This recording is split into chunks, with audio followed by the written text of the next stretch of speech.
नमस्कार। ग्रहों की गोचरीय स्थिति पर रेगुलर वीडियो पाने के लिए साप्ताहिक राशिफल, मासिक राशिफल, त्रैमासिक राशिफल और ग्रहों के बाकी गोचर पर भी रेगुलर अपडेट्स पाने के लिए, जिसके हिसाब से आप अपने जीवन में थोड़ी गाइडेंस प्राप्त कर सकें, इसके लिए मेरे चैनल को अवश्य सब्सक्राइब करें। जिन लोगों ने सब्सक्राइब कर रखा है वो ऑल ये जो नोटिफिकेशन सेटिंग होती है इसको क्लिक करें, क्योंकि कभी कभी कुछ लोग बोलते हैं उनको नोटिफिकेशन नहीं मिलती। आशा करता हूँ चैनल को सब्सक्राइब करेंगे और रेगुलर वीडियोस अवश्य आप देखेंगे। नमस्कार। ओम गणेशाय नमः। ओम नमः शिवाय। मैं निखिल ज्योतिष आचार्य आप सभी का मेरे चैनल पर पुनः स्वागत करता हूँ। आशा करता हूँ कि आप सभी स्वस्थ होंगे। महादेव की कृपा आप सभी पर सदैव बनी रहे। ये वीडियो सिंह यानी कि लियो के लिए बहुत विशेष है, क्योंकि यह वीडियो है देवगुरु बृहस्पति के मार्गी होने के बारे में। देवगुरु बृहस्पति एक बहुत लंबे अंतराल के बाद मार्गी हो रहे हैं।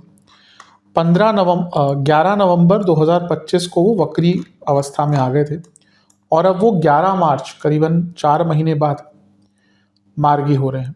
सरल भाषा में कहें तो वक्री ग्रह पीछे की तरफ जाता है और मार्गी ग्रह आगे की तरफ। खैर, एस्ट्रोनॉमिकली ऐसा पॉसिबल नहीं है कि कोई ग्रह पीछे जाए, लेकिन क्योंकि ज्योतिष एक प्रत्यक्ष शास्त्र है तो हमें लगता है कि वक्र अवस्था वाला ग्रह पीछे की तरफ जा रहा है। ये अपने आप में एक बड़ी थ्योरी है।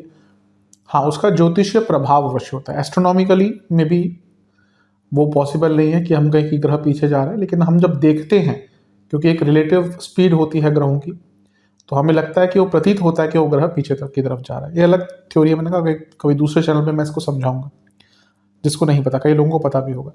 लेकिन एक वक्री ग्रह बहुत इंपॉर्टेंस रखता है फलित ज्योतिष में। वक्री ग्रह बहुत ज़्यादा अपॉर्चुनिटीज देता है। इनफैक्ट एक वक्री ग्रह बली होता है बहुत, लेकिन साथ ही में एक वक्री ग्रह अपने ऑब्स्टेकल्स और विलंब लेके आता है। तो जब बृहस्पति पिछले 4 महीने से वक्री चल रहे थे तो कई एरियाज में स्ट्रगल्स भी रहा होगा। अब जब वो मार्गी हो रहे हैं तो कई एरियाज में आपको बहुत लाभ देंगे, और यहाँ पे जो बृहस्पति हैं ये उच्चाभिलाषी भी हो जाएंगे, क्योंकि अब कर्क की तरफ जा रहे हैं। कर्क उनकी उच्च की राशि है, तो बहुत कुछ बदलने वाला है। और यही विवेचना हम करेंगे इस वीडियो में कि जो बृहस्पति महाराज का राशि परिवर्तन है वो क्या इम्पैक्ट लेकर आएगा।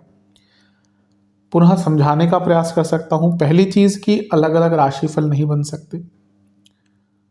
जहां से आपको रिलेट और सूट ज्यादा करता है वहां से देखिए। मेरा मत लग्न से देखेंगे अगर 7.5 आदि वीडियो को छोड़कर तो अच्छा है। इनकेस आपको नहीं पता आपको लगना चाहिए तो चंद्र राशि से या जहां से देख सकते हैं, या फिर एक रियल गाइडेंस के लिए लग्न को ही इंपॉर्टेंस दें, लेकिन एक मेंटल एस्पेक्ट के लिए अपनी चंद्र राशि से भी देख सकते हैं। तो इनफैक्ट मैं यही कहूंगा कि अगर आपकी लग्न राशि या चंद्र राशि से है, दोनों ही गाइडेंस के लिए राशिफल को दे सकते हैं। राशिफल केवल गाइडेंस के लिए होते हैं, कुंडली का विश्लेषण नहीं होता, इसलिए उसको एक डूज एंड डॉट्स के तरीके से देखेंगे तो ज़्यादा अच्छा है। शुरू करते हैं। कुछ उपाय भी वीडियो के अंत में बताऊंगा जो आपको काम आएंगे। शुरू करते हैं। सबसे पहले 11वें भाव में बृहस्पति हैं, तो ये वक्री अवस्था में थे। तो आपने ऑब्जर्व किया होगा कि जीवन की जो ग्रोथ होनी चाहिए, जो एक वृद्धि आप एक्सपेक्ट कर रहे थे जीवन की, वो रुक गई होगी। तो अब ग्रोथ वापस आएगी। जॉब में कोई प्रॉब्लम चल रही थी, जॉब नहीं लग रही थी, कार्यक्षेत्र में वृद्धि नहीं हो पा रही थी, वो प्रॉब्लम दूर होगी। बिजनेस, ये जो 11वां भाव है ये जॉब से भी संबंध रखता है, बिजनेस से भी, क्योंकि इनकम का भाव है। दोनों में ही पैसा तो आता ही है, या हम काम ही उसके लिए करते हैं। तो जो भी प्रॉब्लम्स आपके कार्यक्षेत्र में और बिजनेस में आ रही थी, बिजनेस में कुछ नई चीज़ नहीं कर पा रहे थे, कोई पेमेंट रुकी हुई थी, जॉब में लेट्स से कि आपकी कोई पेमेंट रुक गई। कभी कभी होता है इंक्रीमेंट हो जाता है लेकिन पैसा नहीं आता, एरियर्स के द्वारा मिलना होता है फिर बाद में, तो हो सकता है कोई फंसा पैसा जो आपका था वापस मिल जाए। और जॉब अगर नहीं लग रही थी, क्योंकि जॉब मार्केट अभी भी बहुत अनसर्टेन है, बहुत लोगों की जॉब गई है, तो दोबारा जॉब ढूंढने के लिए अच्छा टाइम है। अपॉर्चुनिटीज आएंगी वापस, जो स्टेग्नेशन आ गया था वो कम होगा, और कई ऐसे काम होंगे आपके जो एकदम हाथ में आके ना निकल गए होंगे पिछले 4 महीनों में, अब वो काम बनना शुरू होंगे। मनी मेकिंग एबिलिटी इंप्रूव होगी, पॉजिटिव माइंडसेट आपका रहेगा। और ये जो भाव है 11वां, ये काम त्रिकोण भी है और उपचय भाव भी है, तो इच्छाओं की पूर्ति भी होगी और गति भी मिलेगी जीवन को। आपकी जो कोई प्लानिंग थी जो आप एग्जीक्यूट नहीं कर पा रहे थे वो कर पाएंगे। और सबसे बड़ी बात है कि प्रमोशंस,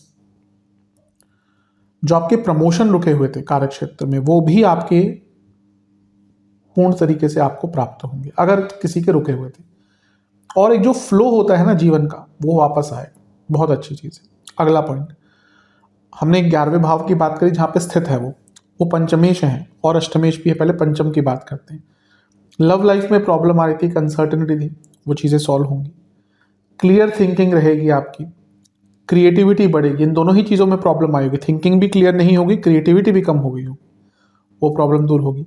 संतान प्राप्ति, संतान से संबंधित कोई प्रॉब्लम चल रही थी, संतान से संबंध बिगड़ गए थे, प्रॉब्लम सॉल्व होगी। स्टूडेंट्स के लिए बहुत अच्छा, उनका मन नहीं लग रहा होगा, काम अटक रहे होंगे, उनको लाभ मिलेगा। एक सकारात्मक सोच हो जाएगी आपकी। और सबसे बड़ी बात है एक स्टेबल माइंड। पंचम भाव अगर प्रभावित है ना, तो व्यक्ति का माइंड स्टेबल, ऐसा नहीं कि वो इंटेलिजेंट नहीं होगा। हम कभी कभी क्या करते हैं ना कि चीज़ों को बहुत मिक्सअप कर देते हैं। A person might be very intelligent पर शायद उसका माइंड स्टेबल ना हो, और हो सकता है एक व्यक्ति बहुत स्टेबल माइंड का पर उसके पास क्रिएटिविटी और इंटेलिजेंस ना हो, सोचता ही नहीं होगा। अधिकतम ऐसा होता है कि जो व्यक्ति बहुत सोचता है उसको माइंड में थोड़ी अनस्टेबिलिटी आ जाती है। तो एट टाइम्स, हाँ, कुंडली में अगर बहुत बुरे योग हैं तो वो it can turn into a medical problem as well. लेकिन यहाँ पे स्टेबल माइंड रहेगा, एनालाइजिंग कैपेसिटी आपकी बढ़ेगी, सेल्फ कंट्रोल आएगा।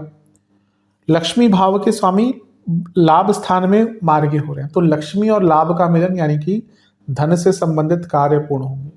11वें भाव का मिलन हो गया तो एग्जीक्यूशन, कार्यों के एग्जीक्यूशन के लिए नई सोच, साधन बढ़ेंगे, रिसोर्सेज बढ़ेंगे और बहुत कुछ सीख पाएंगे।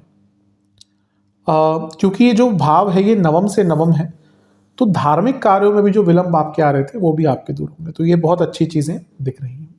चलते हैं उनके अगले स्वामित्व की तरफ। वो अष्टम के स्वामी भी हैं, अष्टमेश भी हैं, तो उनका मार्गीय होना यानी कि जीवन में ओवरऑल स्टेबिलिटी लाएगा। अगर अष्टमेश वक्री हो जाते हैं तो जीवन में स्टेबिलिटी ही गायब हो जाती है।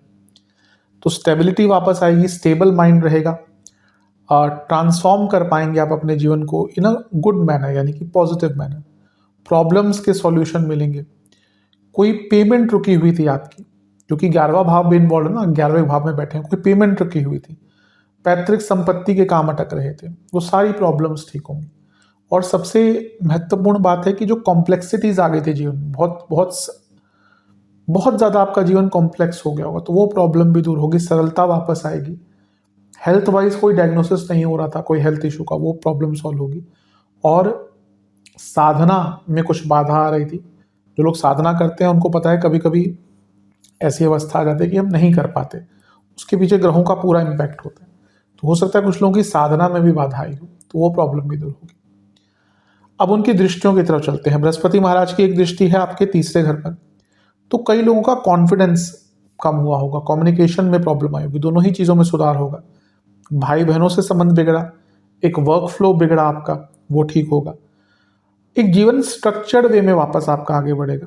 और सबसे इंपॉर्टेंट बात है कि जो आप चीज़ों को एग्जीक्यूट नहीं कर पा रहे थे, मन में एक विचारधारा थी कि हाँ ये ऐसे करना ऐसे करना, लेकिन एग्जीक्यूट नहीं कर पा रहे थे, तो वो प्रॉब्लम भी दूर होगी, सेल्फ बिलीफ आपका बढ़ेगा। अगला पॉइंट, उनकी एक दृष्टि है पंचम पर, संतान प्राप्ति में जो बाधाएं आ रही थी वो दूर होंगी। संतान से संबंध बिगड़ गए थे, वो प्रॉब्लम दूर होगी और बहुत क्लैरिटी आ जाएगी। पंचम भाव पर वक्री ग्रह का इम्पैक्ट था, यानी कि मन में क्लैरिटी थी ही नहीं।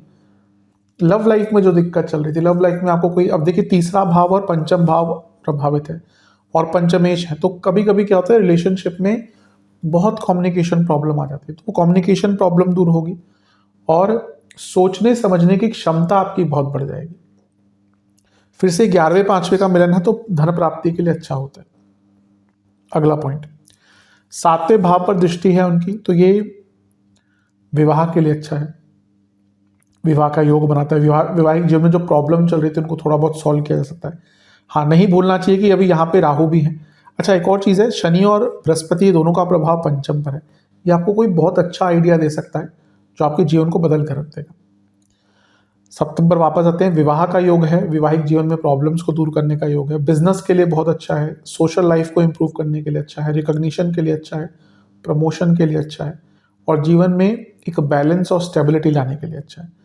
एक स्टेबिलिटी का अनुभव आप बहुत करने वाले हैं। सप्तम भाव पूर्णता लाता है और ये लाइफ पार्टनर का भाव भी होता है, इसलिए ऐसा कहा जाता है और करना भी चाहिए कि लाइफ पार्टनर एक ऐसा चुने जो आपके जीवन को पूर्ण करे। अधिकतम ऐसा होता नहीं है, तभी लोग ज़्यादा परेशान रहते हैं शादी के बाद, क्योंकि नॉर्म्स ऐसे बन गया ना कि शादी इसी टाइम करनी है, इतनी एज में ही करनी है, ऐसे ऐसे होनी चाहिए। बल्कि लाइफ पार्टनर एक ऐसा होना चाहिए जो आपके जीवन के जो अभाव है उसको पूर्ण करे, जो आप में कमियां हैं वो उसको पूर्ण करे, जो उनकी कमियां हैं वो आप पूर्ण करें। पर ऐसा होता नहीं। हम तो अधिकतम जो लोग विवाह करते हैं वो भले इवन रिलेशनशिप वाली बात में करूँ, क्योंकि वो नहीं चलती, क्योंकि हम एक दूसरे के पूरक नहीं बनना चाहते। खैर वो अलग टॉपिक हो जाता है। तो यहाँ पे पूर्णता जीवन में आएगी। तो ये सारी चीज़ें हैं जिस पर आपको बहुत सुधार देखने को मिलेगा। अब कुछ उपाय की बात कर लेते हैं। एक पात्र में दूध और गुलाब जल मिलाइए, शिवलिंग का अभिषेक करिए, ओम जीवाय नमः मंत्र का 108 बार जाप कीजिए और किसी भी मंदिर में फल और गुड़ का दान कीजिए। ये उपाय कर लेंगे तो अवश्य बहुत लाभ मिलेगा। आशा करता हूँ कि वीडियो आपके काम आएगा। चैनल पे नए हैं सब्सक्राइब कीजिए, वीडियो को लाइक कीजिए। मिलता हूँ आप सभी से मैं अगली वीडियो में। तब तक के लिए ओम नमः शिवाय।